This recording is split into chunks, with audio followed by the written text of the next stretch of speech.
evidence, 4 men hanged, 3 sentenced to life in prison, another committing suicide in jail.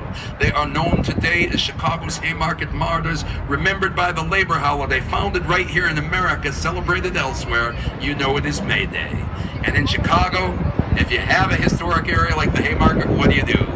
You open a craft beer brewery a block away. You name it the Haymarket Pub and Restaurant. You literally name your beers after the historical figures, both the policemen and the labor activists, and you attempt to educate with each and every draft.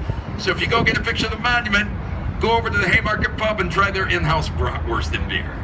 Now, friends, we re-enter the main stem. I want to point out the building on the right. We have 3 buildings by Cone Cutters and Fox, just like a triptych in art. We will focus on their 1983 building in the middle, which revitalized the Loop, the business district. Look, everything about this building is about the Chicago River. The art mimics the wind we take with the boat. The glass reflects architecture and skyline. Nautical symbols house the mechanicals.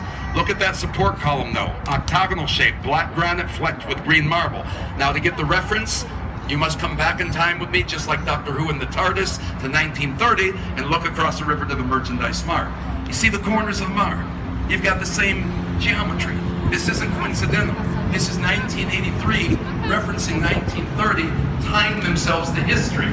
And if you go shopping in the Mart, what do you think the floors are going to be made of? The same materials, the marble that they used over there. And I think Adrian Smith summed this up best. Adrian once said, architecture should not happen in a single generation, between generations, respect for what came before.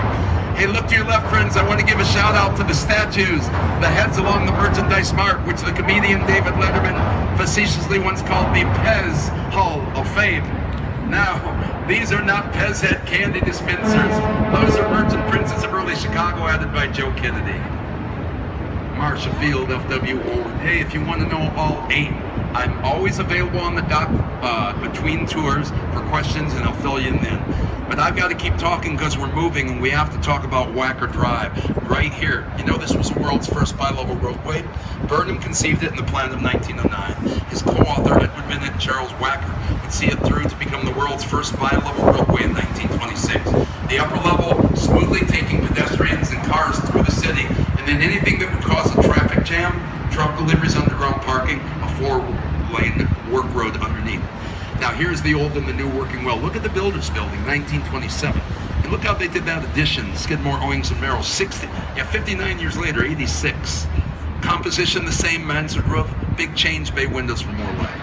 Now let's talk about the Riverwalk, what's happening right now. And to understand where Chicago's going, you have to know where we've been. We have to go back to the man with a plan, Daniel Burnham. Burnham was a student of history, my friends. He looked at the great cities around the world, and he noticed they often rise up along a river because a river means industry. A river meant wealth. But over time, the industry on the water would often transfer to land. And guess what? You could watch a river go from industrial to recreational. Burnham, realizing this was Chicago's destiny, would leave behind his life the plan of Chicago for us to bring to fruition. See with me right now through the eyes of Daniel Burnham. This is the latest section of the Riverwalk. Hello, good citizens. Let us all thank Daniel Burnham and the plan of Chicago for the Riverwalk we all enjoy today. The LaSalle Wacker building right there, Holborn Route. That's Art Deco, like the Civic Opera building. I promise you the truth of why Art Deco looks like a chair. Forget the opera and consider the physical phenomenon called the canyon effect. The rise of the first skyscrapers blocked all fresh air and sunlight to Chicago streets. The streets basically became a germ incubator. So you can look at the history of New York City's architecture. They went through a similar period. And both cities instituted setback ordinances. In other words, of your building site in Chicago as of 23, 1/4 could rise higher than 260 feet. But everything else you had to set it back or cut it lower just to air the streets out. On our right, like a hollow Greek temple. Boy, that's great postmodernism from the mid-90s. This is 77 West Wacker Drive by Spanish architect Ricardo Bofill. Bofill, a modern classicist, a Greek temple-style roof meeting the glass curtain wall. One word for the squat building next door, 55 West Wacker Drive, brutalism, from Beton brut, or raw concrete. The brutalists are like modernists on steroids, yeah? Sure, they celebrate their structure. I just think they got a little overly excited about those rustic concrete forms. Hey, don't get me wrong, I love some of the brutalist stuff. It's just kind of a heavy-handed style. Okay, let's just call the brutalist the Incredible Hulk of the architectural world. 35 was Wacker Drive on the right. Friends, is home to our largest advertising firm, the Leo Burnett Company.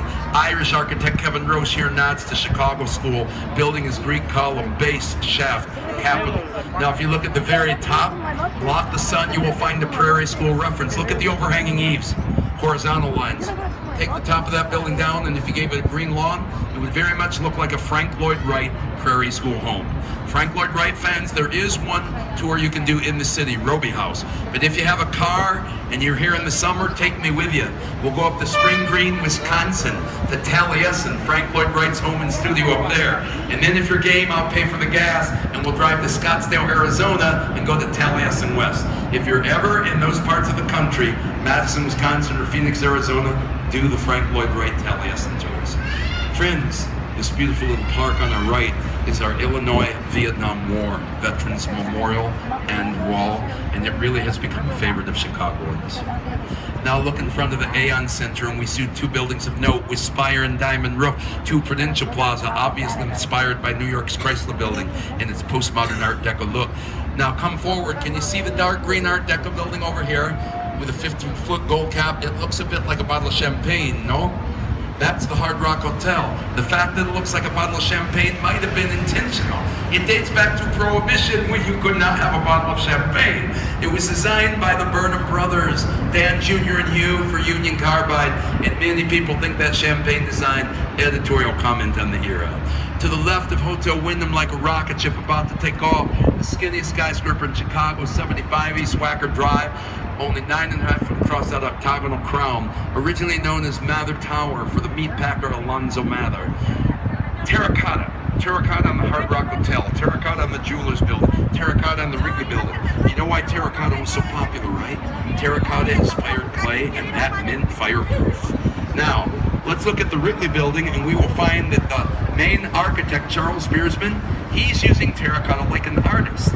The same way we, as painters at the canvas, might achieve a shading technique, because the gradation of color is always more interesting.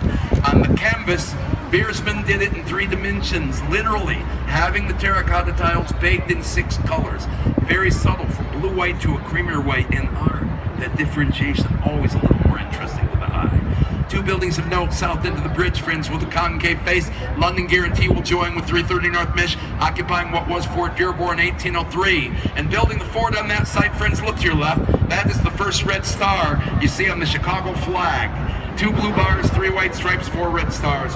You know what? People always ask me, why did you call it the Windy City? And tell me about the flag. All right, let's just take the flag. We'll break it down. Ready? The Chicago flag. Now there are 2 blue bars, there are 3 white stripes, there are 4 red stars. The top blue bar, Lake Michigan, Chicago River, North Branch, there you are. That bottom blue bar, South Branch of the river, sanitary ship canal that travels far. The 3 white stripes are the sides of the city, north side, south side, west side. We never talk about the east side unless you go for a ride. On the road down there, we call it Lakeshore Drive. The 4 red stars are the fort, the fire, the fair, and the fair. 1803, Fort Dearborn would have stood right there. 1871, the Great Chicago Fire, downtown everywhere. That 3rd star is 1893. Has anyone visited Chicago's Museum of Science and Industry? Because if you're inside there, that's the last building standing from the Columbian Exposition World's Fair. And the 4th star, the 1933 Century of Progress World's Fair. Find an older gentleman who was there, say, what do you remember of Chicago 33? He'll say Sally Rand was the one for me. Sally was the fan dancer. She came to the 1933 Chicago World's Fair dance. She was wrapped up in 2 6-foot-long swan feather fans and nothing else. And everybody said that dance made the fair worth going to. Some were upset with Sally's burlesque. She was taken to court. The Chicago judge threw the case out, commenting, yeah, well, a lot of people probably like to put pants on horses. Case dismissed. You let the lady dance. Friends, let's take another look.